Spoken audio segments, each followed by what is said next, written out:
Salut à tous, comme chaque année, DJI a le plaisir de nous annoncer une multitude de produits, dont l'un de leurs produits phares, les Ronin. Alors fin 2021, ils nous avaient annoncé leur deuxième génération, les Ronin S2 et SC2, et comme à chaque fois, sans vouloir les... voilà quoi, eh bien ce sont des produits qui marchent quand même super bien, ils sont vraiment bien pensés, et ça a fait quand même pas mal bouger les choses. Quand cette deuxième génération est sortie, alors effectivement tout le monde en a acheté, mais mis à part 2-3 défauts où on se disait ah ça serait bien que ça soit amélioré de ce côté-là, eh bien on ne savait pas trop ce qu'ils pourraient ajouter finalement parce que ce sont des produits qui marchent très bien et encore aujourd'hui d'ailleurs. Cette année, ils nous ont annoncé deux nouveaux modèles de Ronin. On va avoir le RS3 qui est le successeur du SC2 et le RS3 Pro qui est le successeur du S2. Je dois avouer que mis à part sur la version Pro où là effectivement il y a du changement, sur ce RS3 ils se sont contentés que de faire 2-3 modifications par rapport au S2. Mais ce sont des modifications qui, on va le voir, sont vraiment intelligentes et ça nous simplifie la vie et c'est ce qui fait que le produit est vraiment bon. L'année dernière, j'avais pris le pack Pro Combo du SC2 et cette année, j'ai pris le pack standard du RS3. C'est de lui que l'on va parler aujourd'hui et je vais t'expliquer d'ailleurs pourquoi c'est plus intelligent pour moi de le prendre en pack standard. Pour les tarifs, 549 €, c'est le prix de ce RS3 en pack standard, soit quand même une augmentation de 100 € par rapport au SC2. En pack Pro Combo, cette fois-ci, on est à 719 €, soit encore une fois une augmentation de 100 € par rapport à l'année dernière. Et c'est là où je trouve la stratégie DJI un petit peu débile. Enfin, pour eux, ça les arrange puisqu'ils nous le vendent plus cher. Mais l'année dernière, quand tu achetais les packs Pro Combo, on avait le moteur de focus et le Raven. Et cette année, pour 100 € de plus, on a effectivement le moteur de focus et le Raven qui coûte quand même 150 €. Ils nous l'ont remplacé par une poignée arrière qui coûte 50 balles. Or ce que DJI nous vend comme étant génial avec ces Ronin, c'est justement le Raven pour avoir la transmission vidéo, pouvoir utiliser l'Active Track, etc. Et ça, c'est 159 €, ce qui nous fait arriver au même prix que le DJI RS3 Pro. Comme quoi on voit que tout est fait pour prendre le modèle le plus cher. Si tu as des optiques manuelles, donc là forcément tu n'as pas beaucoup de choix, il faudra peut-être avoir le moteur de focus. Et là, il faudra partir sur le pack Pro Combo. En revanche, si tu n'as pas d'optique manuelle, pars sur le pack standard, c'est plus intelligent et si jamais tu as besoin, t'achètes en plus un Raven. Moi, comme j'avais déjà tous les accessoires, je l'ai pris en pack standard et oui, puisque tous les accessoires des années précédentes sont compatibles entre les différentes générations de Ronin.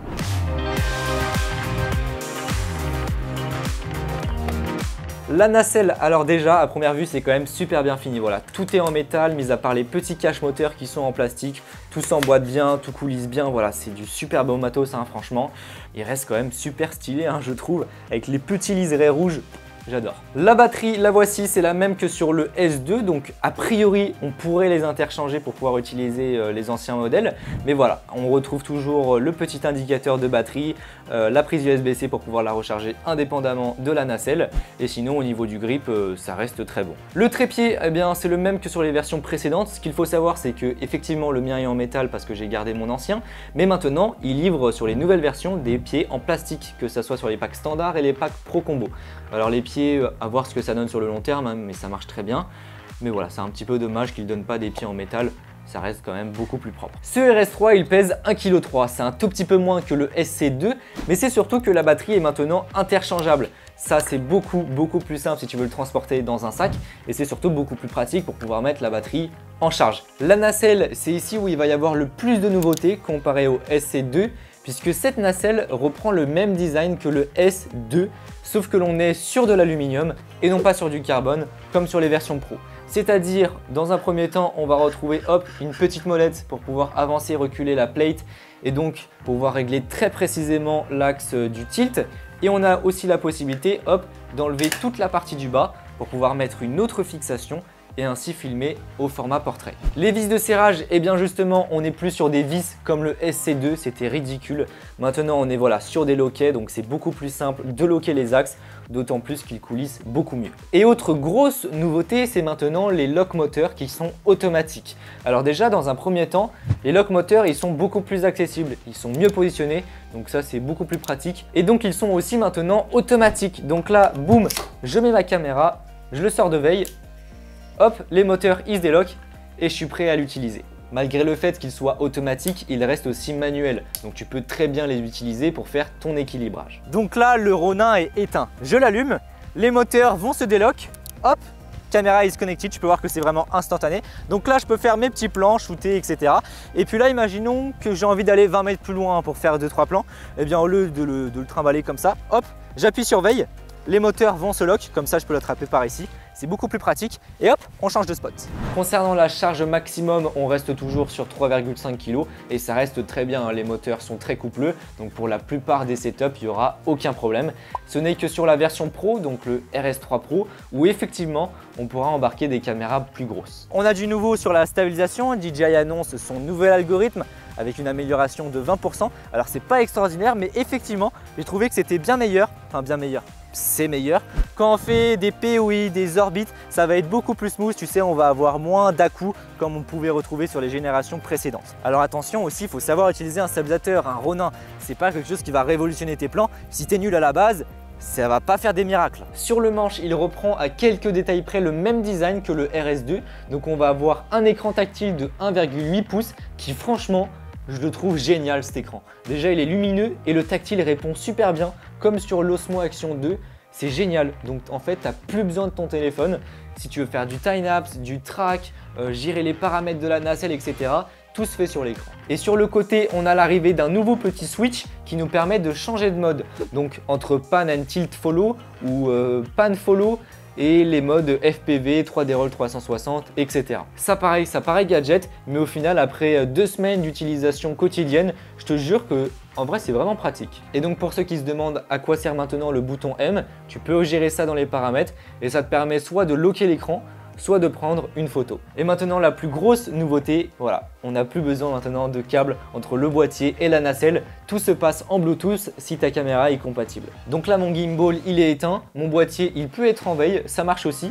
Et là dès que je vais l'allumer, vraiment c'est instantané, hop, caméra is connected et donc là je peux soit prendre une photo, moi je l'ai fait sur le bouton M, soit prendre une vidéo. Ça marche vraiment super bien. Le combo entre les moteurs qui se déloquent et le Bluetooth qui se connecte, bah en fait, voilà, caméra is connected, c'est vraiment instantané.